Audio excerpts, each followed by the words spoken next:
Character and concealer makeup का एक बहुत अहम हिस्सा है। तो अगर आप करेक्शन नहीं करते तो जो आपकी जो फाउंडेशन है ना वो ग्रे पड़ सकती है। कलर व्हील को समझना भी बहुत ज़रूरी है इस थ्योरी को। अगर आपने ये वीडियो नहीं देखी तो आपको मेरे चैनल पर ही वीडियो मिल जाएगी, आप वो ज़रूर वॉच करें ताकि आपको अच्छे से कलर थ्योरी समझ आ जाए। अगर आपको ये थ्योरी समझ आ गई तो आप आगे जो है ना वो करेक्टर्स खुद बना लेंगे, क्योंकि मैंने वीडियो में डिटेल में बताया हुआ है कि किस तरह से आप खुद करेक्टर्स बना सकते हैं। अच्छा जी, यहाँ पर मैंने बताया था कि रेड, येलो और ब्लू, ठीक है, ये हमारे प्राइमरी कलर्स होते हैं। बाकी हम इनको मिक्स करके अपने सेकेंडरी कलर्स बनाते हैं। तो ये सारा मैंने डिटेल में बताया था। इसके अलावा कूल कलर्स होते हैं हमारे पास और कुछ वार्म कलर्स होते हैं। तो आगे भी मैं ये एक्सप्लेन करूँगी इंशाल्लाह सारी थ्योरी। तो बाकी आप जो है ना वो प्रीवियस वीडियोस भी वॉच कर सकती हैं। अगर आपको ने ये थ्योरी नहीं देखी, नहीं समझी, अगर आपको समझ नहीं आती तो आप वो ज़रूर वॉच कर लें। वैसे आई होप सो आपको सारी मैं यहाँ पर डिटेल में समझा दूंगी। अच्छा जी, जो हमारे होते हैं जी करेक्टर्स हमेशा जो होते हैं ना वो कलरफुल होते हैं हमारे, जबकि कंसीलर जो होते हैं ना वो लाइट डार्क शेड होता है। तो लेकिन जो करेक्टर की कंसिस्टेंसी होती है वो थोड़ी मतलब उसकी कवरेज इतनी ज़्यादा हाई नहीं होती, लेकिन कंसीलर्स की कवरेज होती है ना वो काफ़ी ज़्यादा हाई रखी जाती है। इसलिए उसको कंसीलर्स कहा जाता है। करेक्टर्स और जैसा कि मैंने पहले कहा डिफरेंट कलर्स में आते हैं, जिसमें येलो, ग्रीन, ये पर्पल और पीच और इस तरह से ब्राउन और ज़्यादा भी उसमें कलर्स होते हैं, जो कि हमारी पिगमेंटेशंस को, फ्लॉज को और बर्थ मार्क्स को हाइड करते हैं, डार्क सर्कल्स को हाइड करते हैं। अनइवन स्किन को इवन करने के लिए हम हमेशा करेक्टर्स यूज़ करते हैं। करेक्शन करना बहुत ज़रूरी है, ठीक है। अब देखिए, ये जो कलर्स को मिक्स एंड मैच करके हम क्या करते हैं, हम ये करेक्टर्स बनाते हैं। इसके अलावा कलर्स को मिक्स एंड मैच करके हम जो है ना वो ना सिर्फ ये करेक्टर बना सकते हैं, बल्कि हम अपने यही वाले कलर्स की थ्योरी को समझ के मेकअप को बहुत ज़्यादा इन्हेंस कर सकते हैं, प्रो लेवल पे ले जा सकते हैं। बेसिक कलर्स होते हैं रेड, येलो एंड ब्लू, ठीक है, जो कि हमें कायनात ने प्रोवाइड किए हैं ना, वो ज़्यादा बेसिक कलर्स ही हैं। बाकी इन बेसिक कलर को मिला के हम आगे आगे आगे कलर्स बनाते जाते हैं। तो जिससे क्या होता है, हमें लाइट डार्क कलर्स मिल जाते हैं। सबसे पहले हम रेड और येलो को जब हमने मिक्स करना है हमारे इन प्राइमरी कलर्स के साथ, तो क्या होगा, हमारे सामने सेकेंडरी कलर मिल जाएगा जो कि ऑरेंज होगा, ठीक है। अब ऑरेंज क्या करता है, ऑरेंज करता है जी हमारी पिगमेंटेशन को हाइड करता है, डार्क सर्कल्स को हाइड करता है, इसके अलावा अनइवन स्किन को हाइड करता है। तो ये सारे जो है ना वो फ्लॉज को छुपाने के लिए हम जो है ना वो इसको यूज़ करते हैं। और अगर हमने ये नहीं यूज़ करेंगे तो फिर क्या होगा, हमारी जो फाउंडेशन है ना वो ग्रे पड़ जाएगी, अनइवन लगने लगेगी, खट फट जाएगी, तो वो केकी लगेगी, वो नहीं अच्छा लगेगा। इसलिए हमने करेक्शन लाजमी कर लेनी है। इसके बाद रेड एंड ब्लू को जब हमने मिक्स कर लेना है तो फिर क्या होगा इन कलर्स के साथ, तो फिर हमारा पर्पल शेड बन जाएगा। येलो एंड ब्लू को जब हमने मिक्स करना है तो हमारा ग्रीन शेड बन जाएगा। अब देखिए, इन सारे कलर्स को मिक्स करके हमारे ये शेड्स जो है ना वो हमें मिलते हैं इन कलर्स को मिक्स करने के बाद। और ये कलर्स होते हैं हमारे करेक्टर्स होते हैं, हमें इनकी बहुत मतलब मेकअप में बड़ी ज़रूरत होती है। अब करेक्टर्स आपको एलेगर प्रो में भी मिल जाएंगे, तो लेकिन यह है कि आप खुद भी बना सकती हैं। इसके लिए भी मैंने वीडियो अपलोड की हुई है, वो भी आप वॉच कर सकती हैं, आपके लिए काफ़ी हेल्पफुल रहेगी। और आप अपने जो है ना करेक्टर्स खुद ही बना सकती हैं। अगर आपको फॉर एग्जांपल अगर बहुत ज़्यादा इशू नहीं है पिंपल्स का या रेडनेस नहीं है फेस पर, मतलब थोड़ी बहुत कभी हो जाती है, तो यह क्या खुद बना सकती हैं। लेकिन अगर परमानेंट की अगर आप सैलून वगैरह में है तो आप फिर बाय भी कर सकती हैं, वरना आप बना के उसको स्टोर भी कर सकती हैं, वो भी कोई इशू नहीं है। यहाँ पर भी मैं आपको करेक्टर्स के शेड दिखा रही हूँ। मेरे पास ये पाउडर पैलेट है, तो इसमें जो है ना ये करेक्टर्स के शेड्स हैं। इसको हम ज़ाहिर फाउंडेशन के साथ, जैसे मैंने बनाने का तरीका बताया, मिक्स करके तो हम अपना जो करेक्टर बना सकते हैं, नो वरीज, ठीक है जी। अब जैसा मैंने बताया ये सारे शेड जो है ना ये इसलिए यूज़ किए जाते हैं। तो आई होप सो आपको काफ़ी समझ आ गई होगी। तो जो ग्रीन है ना हमेशा वो रेडनेस को हमारी कवर करता है जो हमारे फेस पे होती है। तो इस तरह से जो कलर व्हील में ऑपोजिट जो है ना शेड वो उसको मतलब काट रहे होते हैं। वार्म कलर जो होते हैं ना वो एक्चुअली में रेड, ऑरेंज और येलो होते हैं। ये वार्म कलर होते हैं, आपने देखा होगा वार्म सूरज में जो है आग में, ठीक है, ये रेड होता है, ऑरेंज होता है, येलो होता है। तो ये हमारे वार्म कलर्स होते हैं। तो अगर आपने मुशाहिदा किया हो तो देखो, ऑरेंज जब सनलाइट होता है तो वो ऑरेंज ऑरेंज उसकी रेज होती हैं, और आग में भी, फायर में भी इस तरह से आपको इफ़ेक्ट्स नज़र आ रहे होते हैं।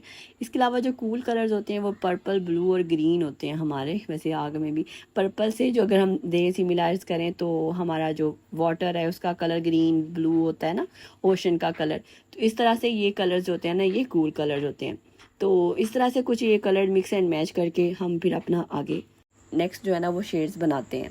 तो इस तरह से हम जो है ना वो इस कलर थ्योरी पे वर्क करते हैं कि हम खुद, हमें पता होगा अगर कि किस कलर को किस कलर के साथ मिक्स एंड मैच करना है तो हम इजीली अपना करेक्टर बना सकते हैं, ठीक है। ये इससे नॉलेज होना बहुत ज़रूरी है। इसके अलावा आप मेकअप में भी अगर कलर व्हील की थ्योरी को समझ लेती हैं तो आपको अच्छे से पता होगा कौन सा कलर आपने मतलब किस कलर के कम्बिनेशन से यूज़ करना है।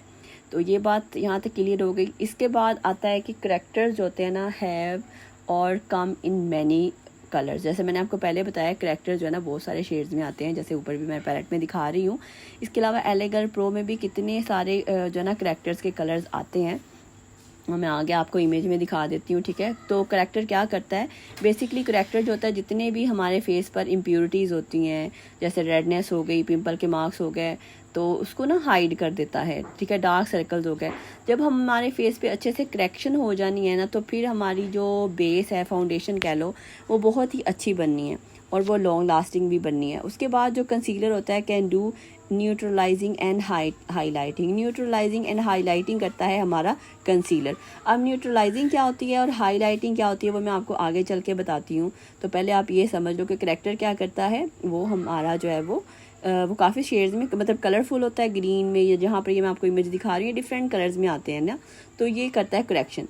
अब कंसीलर न्यूट्रलाइजिंग करता है एंड हाईलाइटिंग करता है। आपका न्यूट्रलाइजिंग कैसे करता है ये भी मैं आपको एक्सप्लेन कर देती हूँ ताकि आपको आगे आगे सारा जो ईच एंड एवरीथिंग समझ आ जाए। फॉर एग्जांपल जो न्यूट्रलाइजिंग करने के लिए हमें क्या करना होता है कि हम यूज़ करते हैं डार्क शेड्स, ठीक है। न्यूट्रलाइज करना होता है स्किन को इवन करना। देखिए जहाँ पर आपको एक मिसाल है डार्क शेड्स हैं, जहाँ पर आप डार्कनेस है आप या पिगमेंटेशन है फेस पर, उसको हम पहले जो है ना वो न्यूट्रलाइज करेंगे, यानी कि स्किन को इवन बनाएंगे। तो जब हम फाउंडेशन लगाएंगे ना मतलब तो वो हमारी फाउंडेशन बहुत अच्छी से इवन टोन में आ जाएगी। अगर एक एरिया डार्क है एक लाइट है, जब हमने फिर फाउंडेशन उस पर लगा दी, न्यूट्रलाइज नहीं किया, करेक्शन नहीं की, तो वो क्या होगा तो वो लाइट डार्क हमारा फेस हो जाएगा, ठीक है। ये समझ आई। यानी कि हमने जब पहले कहीं हमारे फेस में पिगमेंटेशन या कोई निशान है तो हमने उसको हाइड करने के लिए पहले उसे न्यूट्रलाइज करना है, यानी कि उसको पहले हमने एक या दो शेड डार्क जो टोन है ना यानी डार्कर शेड लेना है, उसी के साथ हमने उसको कवर करना है। उसके बाद हमने एप्लीकेशन करनी है फाउंडेशन की, तो हमारी जो फाउंडेशन है वो बहुत अच्छे से बन जाएगी और इवन लगेगी, ठीक है। ये बात समझ आ गई कि न्यूट्रलाइजेशन करते हैं हम इवन बनाने के लिए अपनी स्किन टोन को। तो इससे क्या होता है कि हमारी स्किन जो है ना फिर वो इक्वल काम करती है, कहीं पे भी ये नहीं लगता कि कोई डार्क एरिया है कोई लाइट एरिया है, क्योंकि हम लाइट डार्क एरिया को अच्छे से जो है ना कवर करते हैं। अब यहाँ पर फॉर एग्जांपल मैं आपको दिखाना चाह रही हूँ कि न्यूट्रलाइजिंग में और करेक्टर में क्या फ़र्क होता है। तो यहाँ पर देखिए ये डार्क शेड है, इसके साथ हम बड़े अच्छे से न्यूट्रलाइजेशन हो जाएगी। तो आगे मैं आपको ये भी बताऊँगी कि किस तरह से कंसिस्टेंसी चेक करनी है, कंसीलर की कंसिस्टेंसी कैसी होती है और करेक्टर की कैसी होती है। अच्छा आई होप सो कि आपको न्यूट्रलाइजिंग की समझ आ गई होगी कि हमने 1 और 2 डार्कर लेना है, लेकिन जब हमने करनी है हाईलाइट करना है। हाईलाइट हम कहाँ करते हैं, अपने फोरहेड पे सेंटर में करते हैं, नोज़ पे, यानी कि टी जोन एरिया जो होता है हमारा, और उसको हम मोस्टली जो है ना हाईलाइट करते हैं, चिक्स को थोड़ा हाईलाइट करते हैं ना।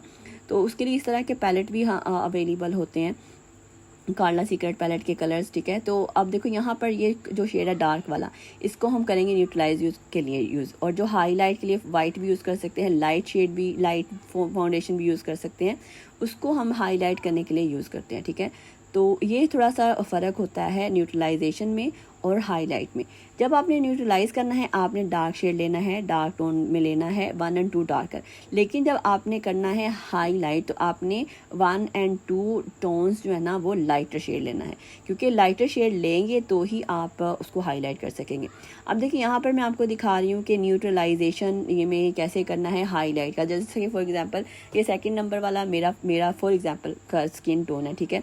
अब हमने क्या करना है, अब हमने करना है न्यूट्रलाइज करना है अपनी स्किन को, ठीक है। तो हम कौन सा शेड यूज़ करेंगे, अब यहाँ पर मैं अपनी एक स्किन का टोन लगाऊंगी और डार्कर शेड लगाऊंगी और लाइटर शेड लगाऊंगी, ठीक है। इस तरह से मैंने लगाया हुआ है।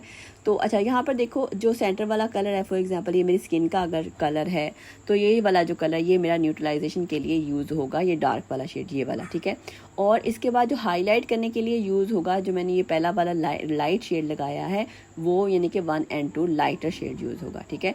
तो आपने ये बात समझ लेनी है कि हमने हमेशा हाईलाइट करने के लिए लाइट यूज़ करना है शेड, और जब हमने 1 और 2, लेकिन ज़्यादा नहीं जाना, ज़्यादा लाइट नहीं करना, लेकिन जब हमने न्यूट्रलाइज़ करना है तो हमने अपनी फाउंडेशन से 1 और 2 डार्कर शेड लेना है, और जब हाईलाइट करना है 1 और 2 शेड जो है वो मतलब हाईलाइट के लिए लाइट लेना है।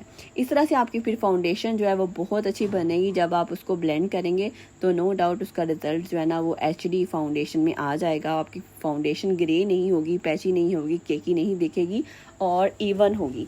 और कहीं भी फिर आपको ये इशू नहीं होगा जब सम टाइम कि जी यहाँ पर डार्क सर्कल से वहाँ पर आपने अच्छे से कवरिंग नहीं की, करेक्शन नहीं की, तो वो जो है ना वो ग्रे पड़ गया एरिया, या कहीं पिगमेंटेशन थी उसको आपने जब नहीं उसको हाइड किया तो वो जब टाइम के साथ साथ जो है ना वो जो एरिया होता है ना वो क्या होता है, वो भी फिर जो है ना वो ग्रे पड़ना शुरू हो जाता है।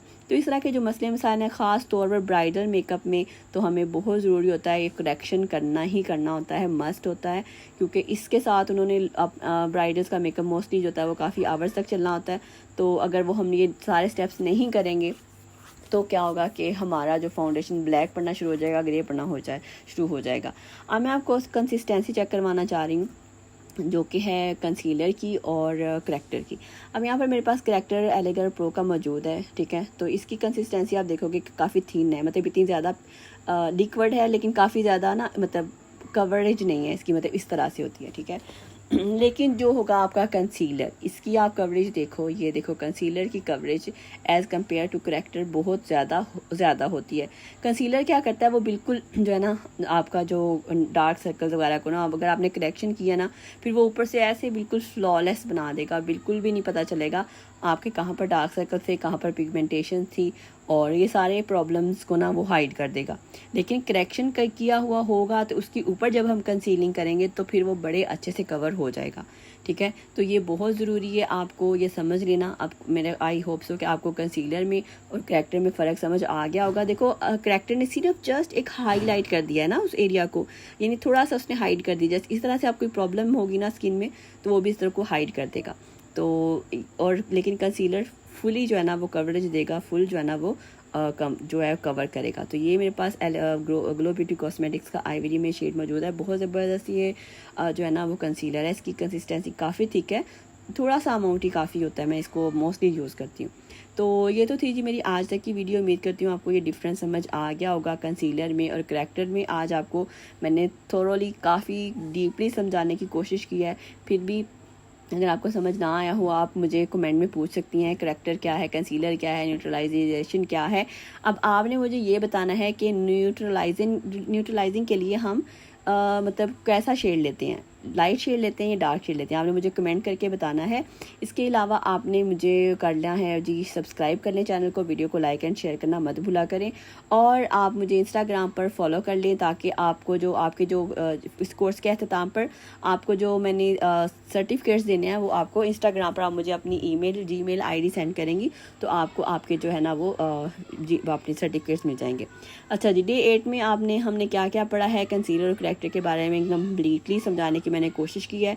वार्म कलर्स, कूल कलर्स किस तरह से, अगर आपने नहीं देखा किस तरह से हमने ये जो बनाना है कलर्स को मिक्स करके, तो पिछली वीडियो में आपको सारा मैंने बताया हुआ है प्रैक्टिकल, वो आप देख सकती हैं। तो इंशाल्लाह ताला वो आपके लिए काफ़ी हेल्पफुल रहेगा, वो वाला वीडियो भी और ये वाला वीडियो भी। उम्मीद करती हूँ कि आपको अच्छा लगा होगा। तो जाते जाते चैनल को सब्सक्राइब कर लें, वीडियो को लाइक एंड शेयर करना मत भूलिएगा, और अपनी दुआ में याद रखिएगा। तो इंशाल्लाह ताला कोई क्वेश्चन हो, ना समझ आई हो चीज़, कोई सवाल पूछना हो, DM करें। No worries. अल्लाह हाफिज़, मिलते हैं अगेन।